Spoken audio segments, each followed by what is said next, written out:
एक कहावत है कि दुनिया उगते हुए सूरज को सलाम करती है। We salute the rising sun. अंग्रेज भी कहा करते थे कि ब्रिटिश राज्य में सूरज कभी अस्त नहीं होता। আমি এখন চলে আসছি চ্যাংড়ামন্দা ছট ঘাটে।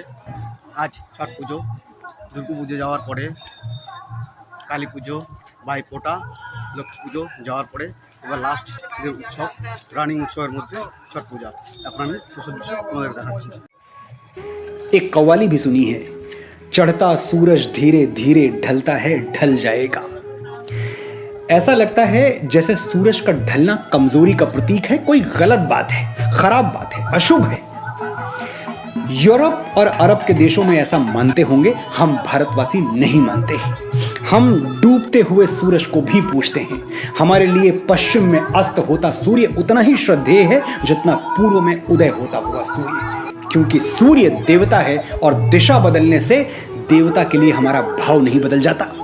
बड़ी बात है सूरज का सूरज होना, तेजो राशि जगत पते होना, सृष्टि और जीवन का आधार होना।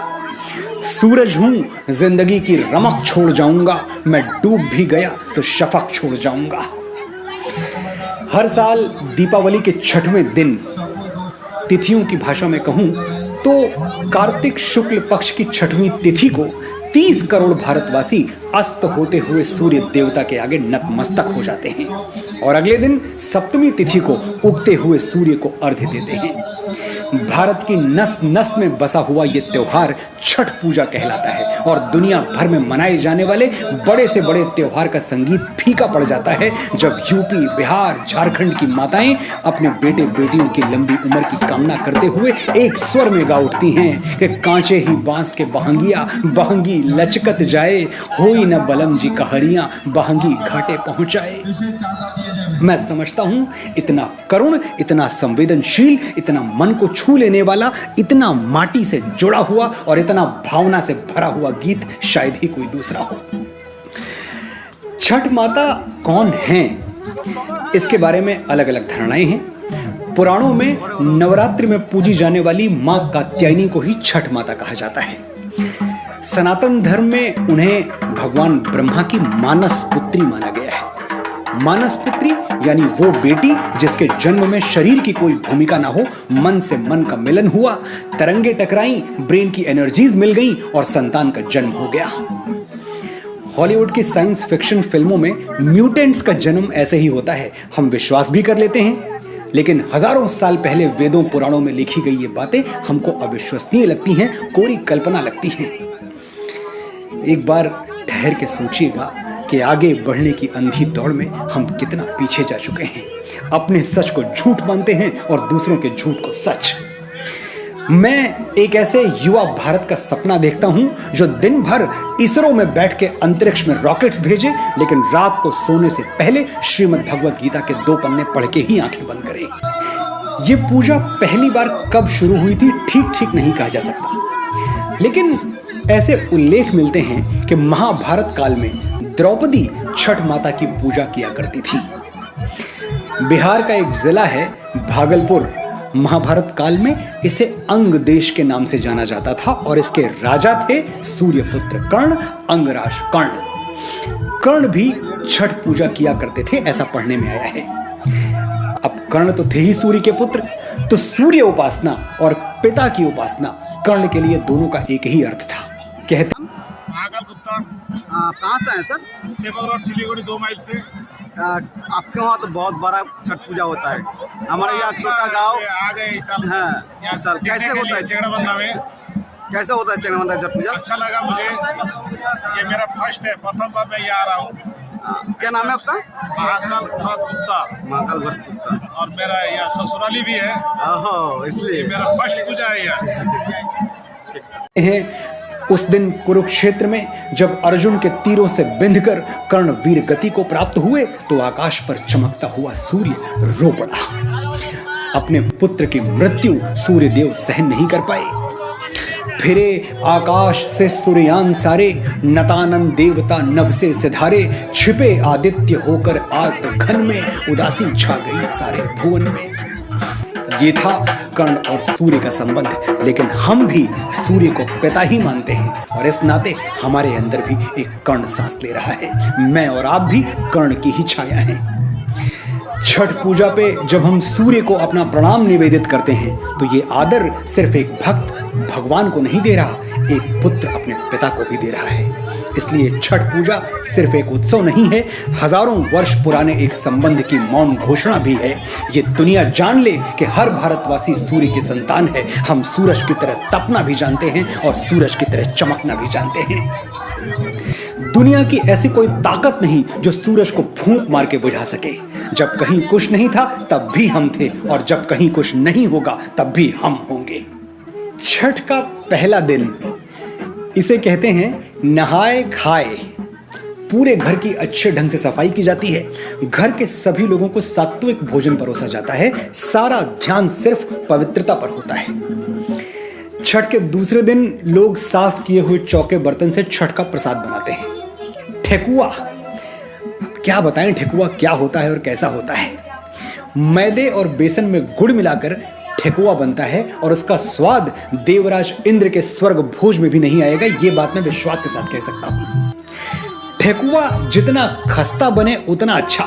ठेकुआ बनाने के बाद शाम को एक विशेष पकवान बनाया जाता है जिसे लौकी दाल कहते हैं।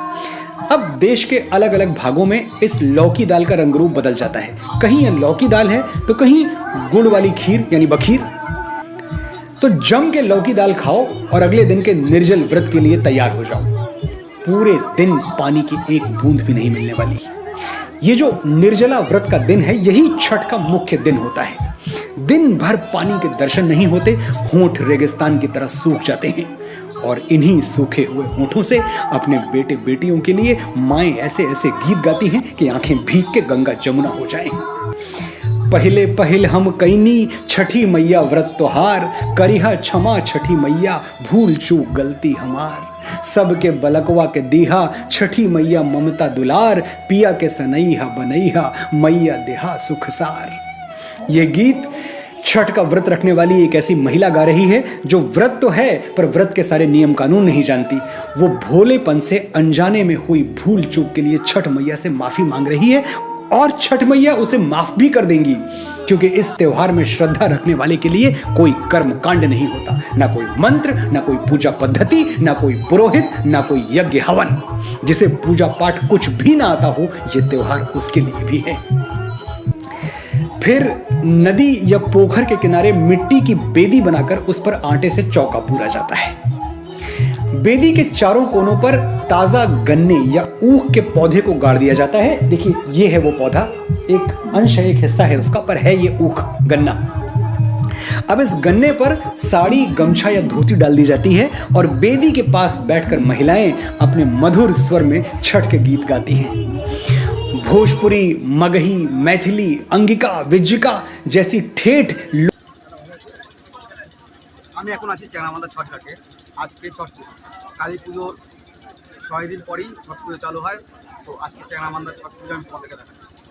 लोक भाषा में रचे गए गीत ही छठ पूजन का मंत्र हैं और जिस श्रद्धा, जिस आस्था के साथ छठ का निर्जल व्रत कर रही महिलाएं इन गीतों को गाती हैं, मुझे नहीं लगता कि छठ के दिन इन गीतों की शक्ति वैदिक मंत्रों से कोई कम होती होगी। बेदी पर लगाई गई ऊख छठ मैया है, कहीं कोई और प्रतिमा नहीं, कहीं कोई और पद्धति नहीं। हो गया तू मेरा हो गया।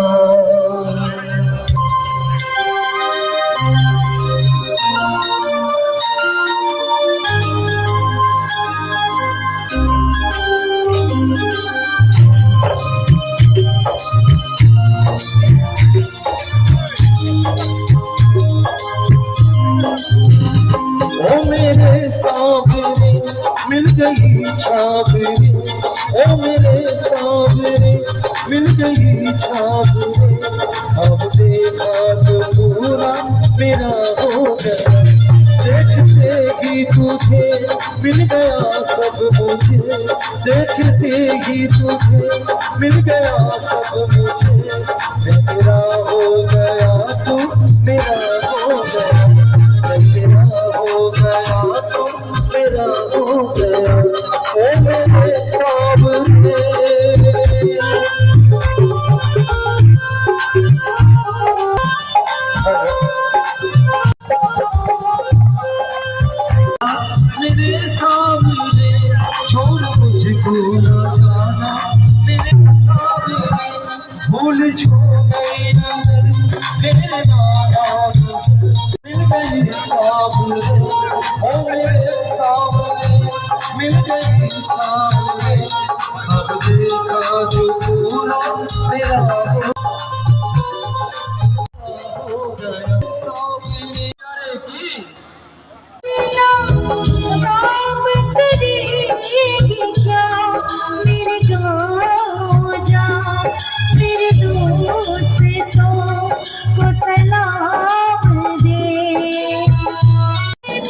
मेरा मेरे घर में है मेरी बूढ़ी माँ, मेरी माँ के पैर को छू के तू उसे अपने बेटे का नाम दे।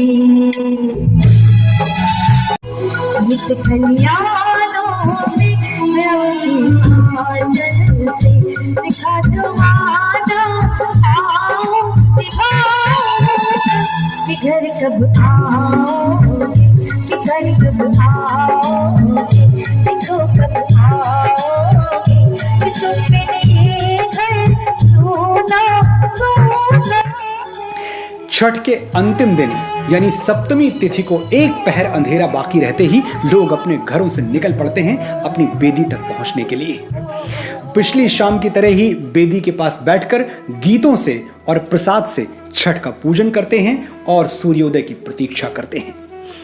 छठ के घाट पर न कोई अपना होता है, न कोई पराया, न कोई जात, न कोई पात, न छुआछूत, न ऊंच नीच। सभी लोग हर बेदी पर जाकर प्रसाद मांगते हैं, अपनी बेदी के साथ दूसरों की बेदी पर भी सर झुकाकर आशीर्वाद लेते हैं।